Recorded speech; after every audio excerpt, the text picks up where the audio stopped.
Hi friends, welcome to Ragas Kitchen friends. இன்னைக்கு வீடியோல சூப்பரான ஒரு டிஃபன் தாங்க பார்க்க போறோம். அதுக்கு முன்னாடி நீங்க இன்னும் நம்ம சேனல் சப்ஸ்கிரைப் பண்ணலனா கீழ இருக்க சப்ஸ்கிரைப் பட்டன் பிரஸ் பண்ணிக்கோங்க. அப்படியே பக்கத்துல இருக்க பெல் பட்டனையும் பிரஸ் பண்ணிக்கோங்க. அப்பதான் நான் அப்லோட் பண்ற வீடியோஸை நீங்க மிஸ் பண்ணாம பார்க்க முடியும்.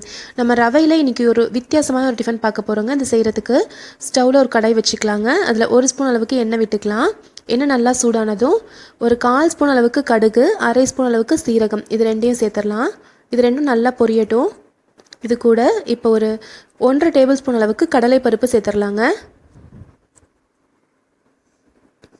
பருப்பு நல்லா வறுபடட்டும், லைட்டாக கலர் மாறட்டும். மாறினதும் இதில் ஒரு 6 பச்சை மிளகாய் நறுக்கி வச்சுருக்கேன், அதை சேர்த்துடலாம்.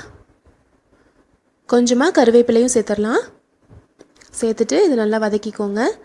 இன்றைக்கி நான் வந்துட்டு 1 கப் அளவுக்கு ரவை எடுக்க போகிறேங்க. அதனால் 2.5 கப் அளவுக்கு தண்ணி ஊற்றிக்கிறேன்.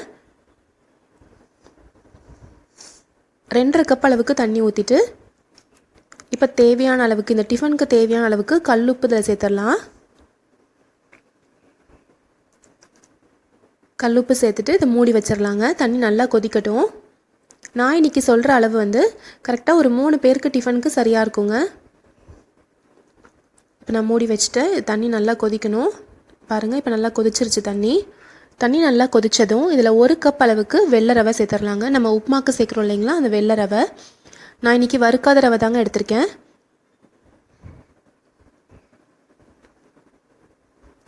ஒரு கப் அளவுக்கு ரவை சேர்த்து நல்லா கலந்து விட்டுடலாம்.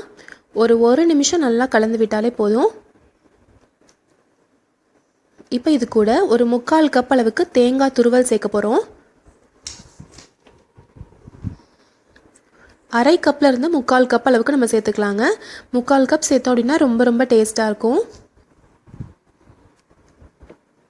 தேங்காய் துருவலும் சேர்த்துட்டு நல்லா கலந்து விட்டுக்கலாம்.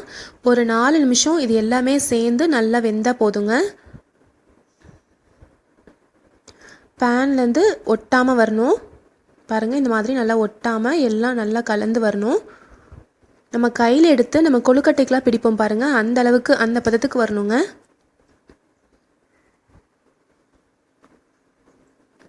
சரியாக 4 நிமிஷம் நீங்கள் வேக வச்சாலே போதும், சரியாக இருக்கும். மீடியம் ஃப்ளேமில் வச்சு ஒரு 4 நிமிஷம் வேக வச்சுக்கோங்க.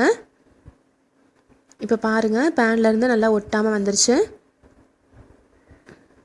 இந்த அளவுக்கு வெந்திருந்தால் சரியாக இருக்கும். பாருங்கள், நல்லா கொஞ்சம் கெட்டி ஆயிடுச்சு. இப்போ நம்ம ஸ்டவ் ஆஃப் பண்ணிடலாம்.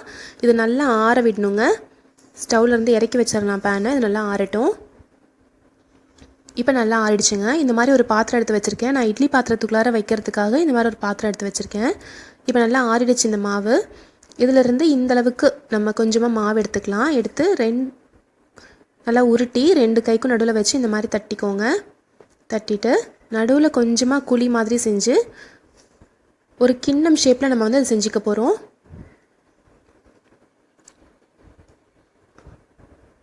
லைட்டாக சைட்ஸில் அட்ஜஸ்ட் பண்ணி விட்டிங்க அப்படின்னா நல்லா ஒரு கிண்ணம் ஷேப்புக்கு வந்துடும். பாருங்கள், நான் இன்னொன்று செஞ்சு காமிக்கிறேன். நல்லா ஈஸியாக இருக்கும். இந்த அளவுக்கு வந்து கையில் மாவு எடுத்துக்கோங்க. மாவு எடுத்துட்டு 2 கைக்கும் நடுவில் வச்சு லைட்டாக ப்ரெஸ் பண்ணி விட்டுக்கோங்க. இப்போ நடுவில் ஒரு குழி மாதிரி செஞ்சுக்கோங்க. செஞ்சுட்டு இப்படி 2 விரலை வச்சு சைடில் ஃபுல்லாக இப்படி ப்ரெஸ் பண்ணிக்கிட்டே வந்தீங்கன்னா நல்லா ஒரு கிண்ணம் ஷேப்பில் வந்துடும். இதே மாதிரி இப்போ எல்லா மாவுலையுமே நம்ம ரெடி பண்ணி வச்சுக்கலாம். இந்த கிண்ணம் ஷேப் எதுக்காக பண்ணுறோன்றது நான் சொல்கிறேங்க. இப்போ கிட்டத்தட்ட நம்ம எடுத்த மாவில் ஒரு இந்த ஷேப்புக்கு இந்த சைஸுக்கு ஒரு 13 கிட்ட வந்திருக்குங்க.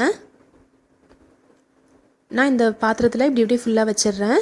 இப்போ இட்லி பாத்திரத்தில் ஒரு டம்ளர் அளவுக்கு தண்ணி ஊற்றி தண்ணி நல்லா சூடானதும் அதுக்குள்ளார நம்ம கொழுக்கட்டைலாம் வேக வைக்கிற மாதிரி இதையும் அது மாதிரி உள்ளே வச்சு நம்ம வேக வச்சு எடுத்துக்கலாம்.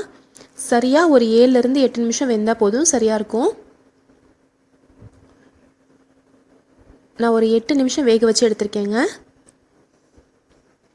இப்போ நான் ஸ்டவ் ஆஃப் பண்ணிடலாம். பாருங்கள், சூப்பராக வெந்திருக்கு.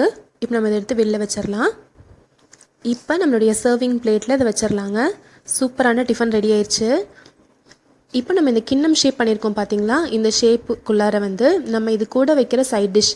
நான் இன்றைக்கி வந்து வெள்ளரிக்காயில் துவையல் செஞ்சுருக்கேங்க. வெள்ளரிக்காயும் கடலைப்பருப்பும் சேர்த்து இந்த மாதிரி பருப்பு சட்னிலாம் அதுக்கு ரொம்ப டேஸ்ட்டாக இருக்கும். அந்த சைட் டிஷ்ஷை வந்து நடுவில் அந்த கிண்ணத்தில் இப்படி ஃபில் பண்ணி கொடுத்துட்டிங்க அப்படின்னா சூப்பரான டிஃபன் ரெடி ஆயிடுச்சுங்க. ரொம்ப டேஸ்ட்டாக இருக்கும். ட்ரை பண்ணி பாருங்கள். இந்த ரெசிபி உங்களுக்கு பிடிச்சிருந்துச்சுன்னா நம்ம சேனல் ராகாஸ் கிச்சனில் ஒரு லைக் கொடுங்க, ஃப்ரெண்ட்ஸ் கூட ஷேர் பண்ணுங்கள், சப்ஸ்கிரைப் பண்ணுங்கள். தேங்க்யூ.